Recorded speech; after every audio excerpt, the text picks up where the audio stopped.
today we finally finished the last race of this European event. We have maintained focus for most of the race, but then unfortunately we lost the focus on the last race and we finished up with the 12th position.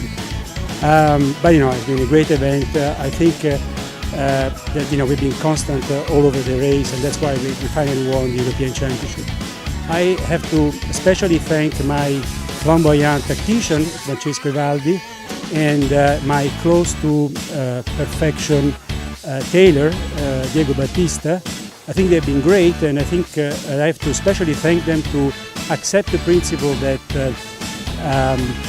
overall general strategy should always prevail on tactics of each individual race. It's been a great event, a great committee, a great jury. Very happy that a lot of friends came from overseas, and the fleet has been great as usual. Very happy, and of course I'm very excited to be the first European champion of this class. Sailing with Chris Rast and William McBride. We loved Porto Rotondo, had a great event here, great competition. We'd love to come back.